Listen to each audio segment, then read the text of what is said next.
His arms is officially open. Now I'm hoping, look at this, I even got a little microphone, so I'm hoping you guys can hear me, and if you can't, then I will get rid of the microphone and we can carry on without. So hello to everyone joining. Hello, hello. And thank you very much for being here, and cheers to you all. I think we can, yes, we can hear. Cheers to you all, and well done. Gosh, there's so many people for surviving Christmas, or however you managed to get through Christmas. Good evening and hello, and thank you for being here. Hi from Rochester. Hello, you can hear me, so this has worked out perfectly. Okay, we can drink. So welcome to the Katie's Arms. As the regulars here, she says, looking around the room, no, this is an online pub, but it's essentially a pub like any other where we gather. You can say hello to each other or put down what you think. I try and read some comments, apart from the ones where it's about an aubergine and me being a MILF, although there's some issues today, not in this department, but in this department. We can talk about that. And we try and make sure everybody else here, what wine am I on? Barefoot, but let me tell you, we try and make sure everybody else here sees each other, so that Happy New Year from Florida, hello, so that everybody on here knows, cheers to my barefoot friends, that they're not alone. So one of the things that you'll know I always say is you're not on your own, we are many and we are stronger together. And this is, you're coming to see me in Blackpool. I cannot tell you how excited and scared I am for May and the venues that have held firm, but I'm so digressing. And so this is a way of looking around the pub, if you will, and seeing that this is all your people as well, and that you're never alone, and that we're so many now in number. As to what I'm drinking, yes, barefoot, but there's just been a situation because I was about to start the Katie's Arms and I had to go and tell lovely Mark there was no barefoot left in the kitchen. And he told me, lovely Mark is the husband, if anybody is new, lovely Mark said, no, there is. I put loads in the shelves the other day, which was a phrase that I thought was a bit loaded, with issues. He goes, no, I'll go and get one. So he just goes to the kitchen and he comes back and he goes, bloody hell, you've done well, because I have drunk them all. So this one's straight from the garage, which means it's really Baltic cold. And I quite like red wine when it's cold. So this could be going faster than we hoped or anticipated. Andrew Tate, we'll get to that. So the issue that I was referring to earlier is this. So I thought somehow this would be an outfit, right? Because I've just been in London. I just got back. It took 5.5 hours drive to get back. It took 7.5 hours to get to London. We can do more of that later. I've worn this outfit fairly consistently for 3 days. But what I will say is I don't actually have a body. So look, let me demonstrate the point. This is literally, so what is that? One hand. It's not even two hands. That's all of my body. So that is my entire body. So if you look at your hands, so one hand and 4 fingers, that's my entire body. And yet I'm like 5'9". So what I'm saying is my legs are stupidly long, but on top of my legs is just this tiny little thing that's really dinky. And so if I wear a belt like this, look how high these trousers are. I can't see if you could see, but they're incredibly high. My body just disappears. And if I ever go out with a group of people or whatever, and we all sit down at the same table, I disappear. And so the table is literally like this, and people are like, "Oh, did you get a small seat? Like, did you get an odd seat?" And I have to say, "No, I didn't. It's just that I don't have a body." And then I have to ask for a cushion or a booster. So that's why I'm concerned by this. I'm also concerned by this because it makes me look a bit like one of those nice people, that wear camel or pink and try and coordinate things. And, that's not my gig either. So I'm also a little bit like, I look a bit like, a homeowner from like some sort of housekeeping magazine that likes to plant begonias and talk about the sort of person that might shop at Lakeland and buy dusting things that you can dust in between cracks with.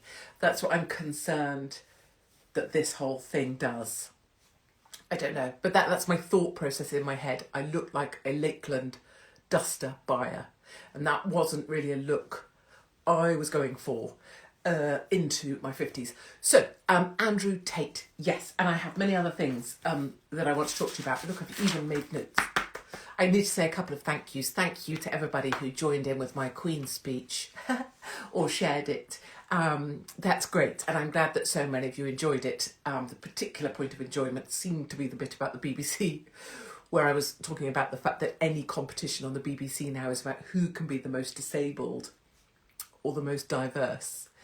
Because we had, I think you can call little people dwarves, can't you still? I think that's appropriate. So that was the Strictly thing, wasn't it? And then Traitors. But on Strictly, it was kind of awkward because there was the whole throwing, you know, little person about, which was like, you know, that used to happen at stag and hen do's back in my day. And then it was on Strictly and it wasn't right. So anyway, that was the Queen's speech. So thank you if you watched it and enjoyed. And I enjoyed doing it. So that was good. I also wanted to say thank you to everybody in the last couple of days who's toddled up to me just to go on, bird. Whether I've seen you in London or whether I've seen you out and about on the streets in London, or you've come over just to say, go on, keep doing what you do. I really appreciate that. And there's many of you that have done that, and it's very kind. And you always say, oh, I'm so sorry to bother you. I'm sorry. And it's like, I know that's British and that's what we do, right? Sorry you put your bloody supermarket trolley on my heel. Sorry, I was in your way. But you always come up and say, oh, sorry, can I just tell you? So thank you for that. Never say sorry. And never say sorry if you ask for pictures either, because life's too short not to say yes to everything. And if someone's kind enough to say hello, then you can have what you want from me. So thank you to everybody who's done that. It's been very sweet and very kind. And my kids have been kind of like, oh, that's weird. We're back in a city. Mum's about. So it's been really good. But London was awesome. And despite the 7.5 hour drive, because all the trains are on strike and everything else, but we endured the drive because we were determined to go to London. And London was bloody heaving with mostly Americans and French and Italians, but still really, really busy, which was great to see. And then great to see them setting up for New Year's. I will say, I bloody hope the New Year's fireworks this year, because they're sold out, which they don't deserve to be after last year. Oh, true. I bloody hope, just slightly spat, the New Year's Eve fireworks in London this year are better, don't you think? Can we see your hair from the back? Oh, God, I always get so confused at the hairdressers when they do that. I don't really go to a hairdresser's, as we see. But like at the hairdressers, when they do that thing and they hold they give you a mirror, and then you're supposed to look in the mirror to see the back of your head. I am an absolute retard at that. Can you say retard? I don't know. Ooh, right, hold on. Fireworks. I must try and keep some sense of coherency. Fireworks. Yeah. So last year in London. Ooh, wait. We were saying fireworks, and then I wanted to tell you about. Oh yes, the darts player. So funny. I don't know if you've seen it, but I'm going to direct you to it. The fireworks last year were so shit. It was unbelievable because that little twat, the nipple height mayor of London, who's a complete dick, decided that, you know, fuck it, we won't have fireworks because COVID. So didn't bother with thank you for buying a badge. I'm unsure what it means, but I appreciate it. It's kind. City Card, yeah. So everyone gathers around, even though they were told not to, but they did, which is perfect, to see fireworks. And the twat just put up some shit light thing using drones, which, frankly, I couldn't give a shit about a drone. I don't care how clever you are. I don't care how Asian or Chinese you are. I don't care how well you fly that thing. I don't want to see drones. If I want to see fireworks, I want to see fireworks. I don't want to see drones. Like if I want to have an open fireplace, I don't want one of those clever mechanical things that just looks like flames, but isn't. This is me being a flame, right? I want a flame, I want a fire, and I want to smell smoke and possibly burn my carpet. That's what I want. If I want fireworks, I want pissing great big bangs, probably some rain, probably you can't see shit all, but that's what I want. I don't want some drones flown by some tech nerd twat. Right. I appreciate probably they're pre-programmed. Southampton have cancelled their fireworks. This is the shit I'm talking about. This is the shit. cancelling Christmas lights, cancelling fireworks. Piss off with cancelling fun stuff. Piss off with cancelling. I'm fed up with the cancelling of fun stuff. Leave the fun stuff. So last year, Sadiq Khan pissed on everyone's chips. Well, I mean, I suppose, what does he do at this height? I just want to show you this trouser as well. It's quite important that you understand. Do you see? So that they're really, really... It's my best side. They're really, really high, but it means that this part of me, look, is literally, look, it's literally this big. It's like one hand. That's all I got given as a body. If it was God that made me, he obviously did my legs. He was like, la, la, la, la, la, la. And then he got really bored. He was like, oh, fuck it, just give her a little midget body. Oh, can you say that? Small person's body. Hey, if I chop my legs off, I could totally be on Strictly. This is an avenue we haven't thought of. Sod the fireworks, Andrew Tate. Yes, I know we're going to talk about Andrew Tate, I promise. But anyway, Sadiq Khan pissed everybody off, did a shit drone thing, and to top it all off, over the bloody bridge that we all have to walk over on The Apprentice, he had some twat doing fucking poetry. But you know, the sort of street urban poetry they do, where it's been a happy new year, and so we give thanks to the people who made this happen, and Grenfell happened as well, and so Burvac, one of those poets, like Dicky Dick poets that's so right on. It's virtually Greta chuffing Thunberg. So, on that neat segue that you'll notice I did, wear low-rise trousers to give the illusion of a longer body. You see, that's my kind of chat, and that's totally all I ever wear. I only ever wear jeans that just do up just above my pubic bone. That's why I know these high rises are a terrible idea. And that's why when I see these girls, teenagers, with their high rise buttons, like literally buttoned up to here, and yet they've still got a body. Yeah, well.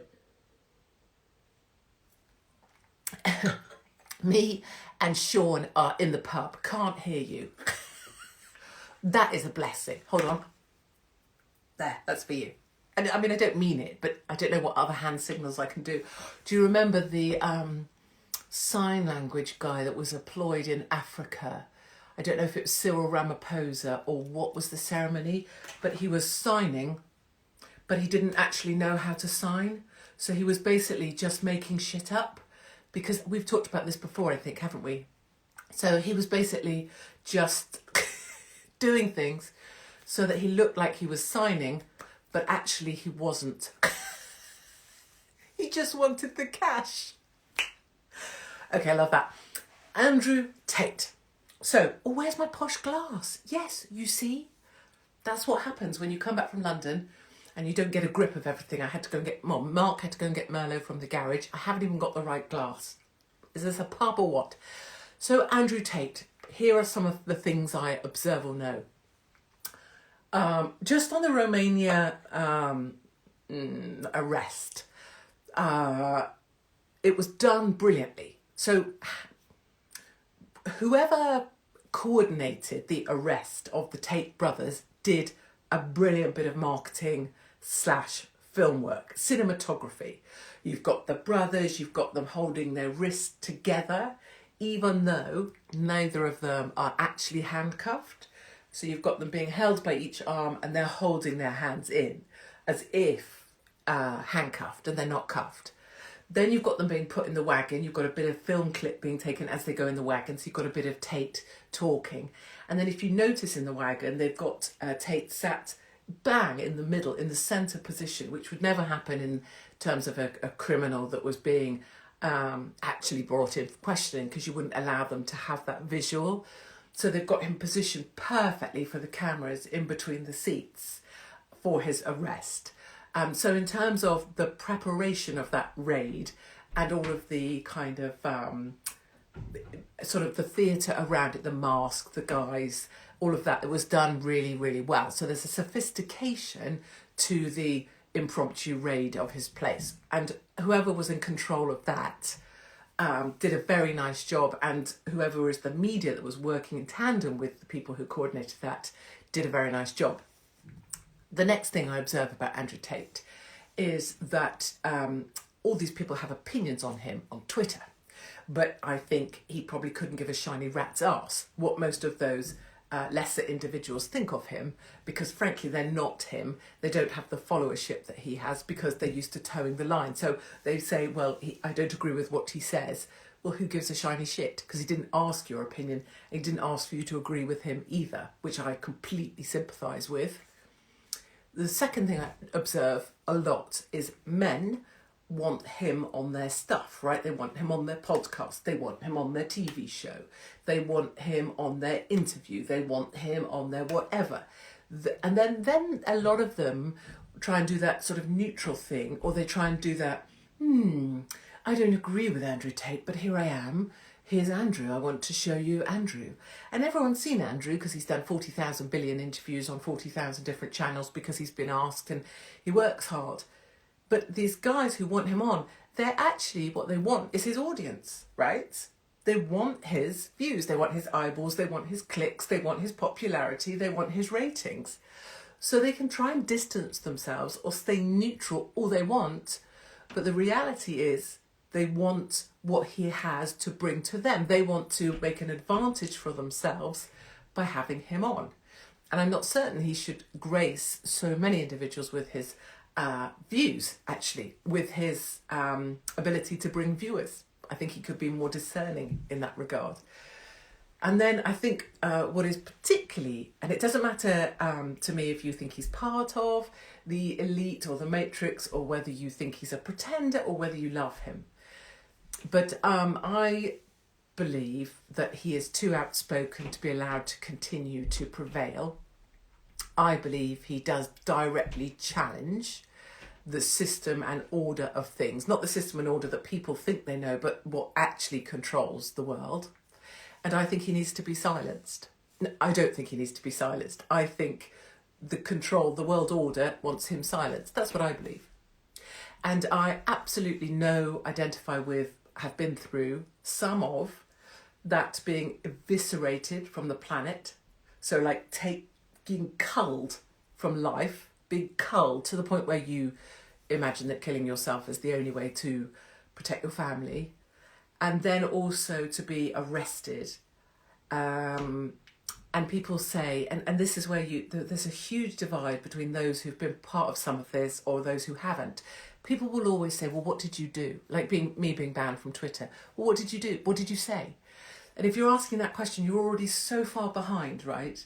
Because it's never that. It's never that you did something or that you said something. It's that they don't want you to have the audience that you have. That's why I'm here now on this, doing this, right? Because I can't have my radio show, I can't have my column, I can't have my TV show because it's removed. But so being arrested for me for writing a column, or arrested because of a tweet, or arrested because of something I said, it's not that way around. It's not that you did something or you said something and so they arrested you. It's that you were always going to be pulled in. You were always going to be told you were probably going to end up in prison in order to fear you, in order to silence you, to make you fearful, in order to silence you. It's why you see someone like Tommy. You know, we knew when I walked him to prison, to the court rather, we knew he was going to prison. Because despite the fact that no one had ever been sentenced for contempt of court, ever in the history of contempt, we knew he would be. Because the law is not the law. Democracy is not democracy. The police are not the police. It's about performing the wishes of the bigger organisation. And you can say that's all batshit bullshit crazy, but I believe that the Tate shit is part of trying to warn him to the point that he shuts up. That's my view. And the coordinated media presentation of his arrest was part of trying to deliver that warning to a wider audience. And the Greta Thunberg interaction was just a perfect way to elevate the noise of Greta-type supporters, climate supporters, the woke massive, and to try and cast aspersions on Tate. That's my view. And I wish him all the very best. And I hope he continues to do what he does.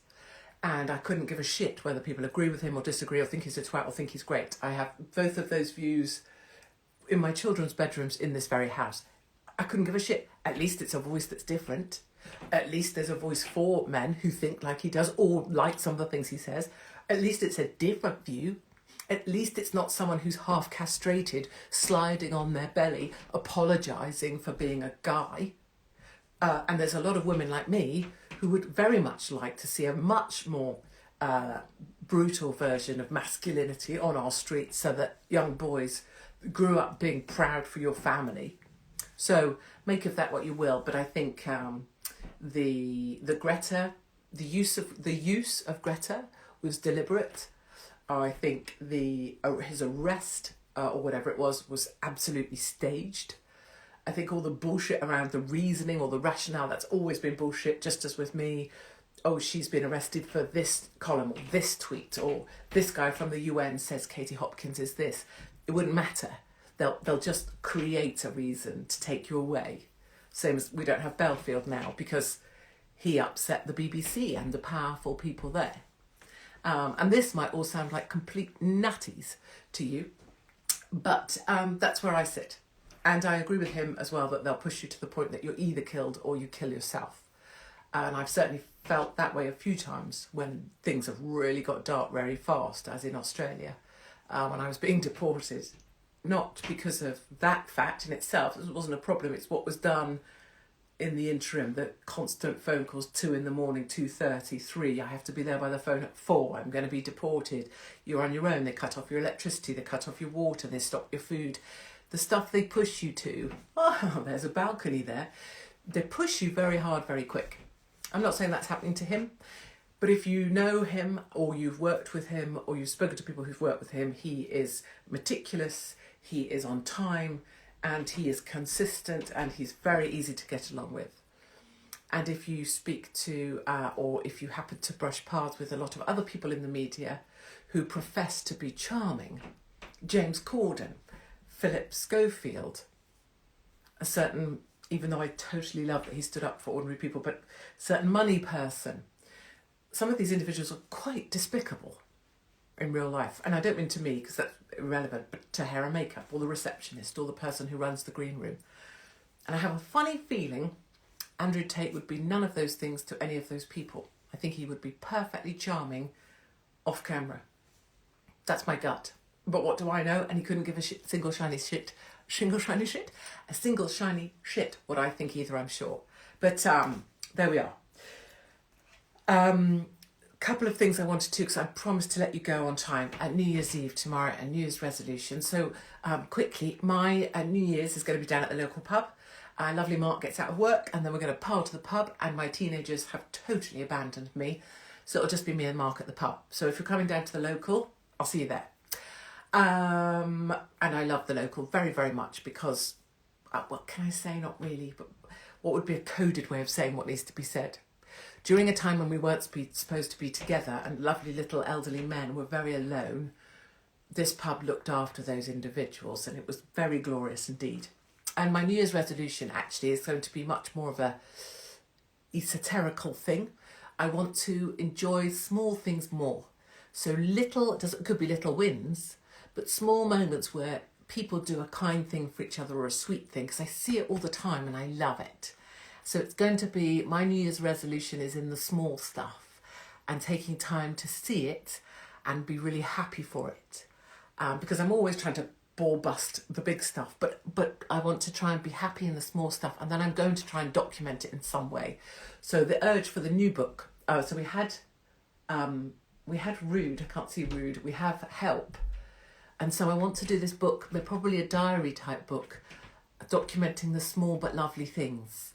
I haven't quite got the idea of it yet, but I think it's going to be a daily thing, like the diary of a menopausal hag. But it's going to be about the joy of the little stuff, because that's all of our lives. And I think it could be very funny, but it could also be great because it's the tinky tiny things that are going to be special. And that's all going to be part of my New Year's resolution. And frankly, anybody that's doing dry January can fuck off, because life is too difficult for that. And you'll know, so 2 things that are really important. Can I give you this as a name? If you have a pen, called Lovely. That might be nice. Alex Belfield was the Alex I was speaking about, and people have mixed views on that. But what I can say for certain is in terms of serving 5.5 years in prison, is a very good example of doing nothing particularly wrong, but a reason being given to sentence someone to provide warning to others that you don't attack the establishment, you don't go against the BBC, and you don't go against some of their most powerful presenters who have a lot of secrets in their cupboards, or skeletons, or young men. So here's the name you need, Gerwyn Price. And, see you in Stafford. Oh, Stafford is selling out. So is Stamford. Blackpool's doing really well. Please, God, buy tickets to come and see one of these shows. And I couldn't give a shit for myself. We're going to give money to epilepsy. We're going to give money to the theatres. We're going to give cash to the security guys. It's not about money. We just want you to be together, and we want to support these venues that have held firm, because this, I swear to God, is a tipping point. Right, here's a pen you need. You need a pen. Here's a pen. See the pen? Good. Gerwyn, Gerwyn, Gerwyn Price. It is imperative that when you leave the pub, you look up this gentleman, because he's a darts player from Wales, as I understand. I'm an idiot, and I'm sure other people know much better. He basically is a darts player that fucked up. So he's supposed to throw a dart. I don't know how you throw a dart. Supposed to throw it, supposed to hit something quite relatively easy if you're a darts guy. He missed, and what did he do? He did a Joey Deacon. So he threw the thingy, what's it called, dart. He threw the dart, and because he missed, he went like this.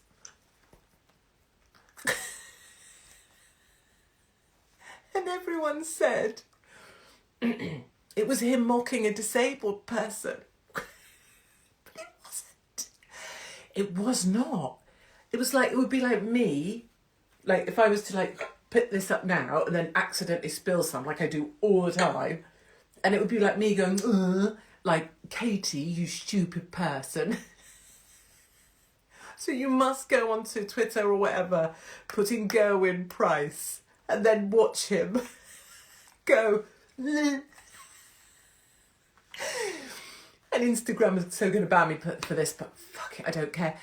Please find that clip. They want him banned from sport. They want him banned from darts. They want him cancelled from life. They want him put in a sin bin because he mocked the disabled. He did not. He mocked himself with the Joey Deacon. But it's just a true... I just had to show my husband, and we were just killing ourselves. So if you can find Gerwyn Price, please do. To buy tickets. Honestly, just childish. And I haven't been drinking even. This is literally in the first sip. As I told you, Mark had to get it from the garage. And even if I had, so what? My house, my bar, I don't give a shit. Where can you buy tickets? Thank you for asking. So it's Katie's Arms, Katiesarms. So the guns, I've been working on them the last couple of days.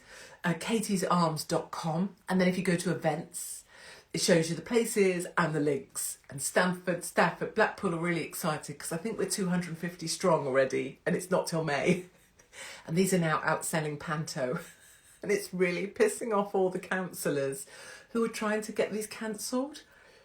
Just like, if you don't want to come, don't come. But why have you got to tell other people what they're allowed to come to? And it's literally going to be this, but obviously at a higher quality level of content, which basically just us laughing. Now, those are the things I wanted to say. I think I had some other stuff to say about people trying to buy this ridiculous drink called Prime. Oh, I know, the Twindemic.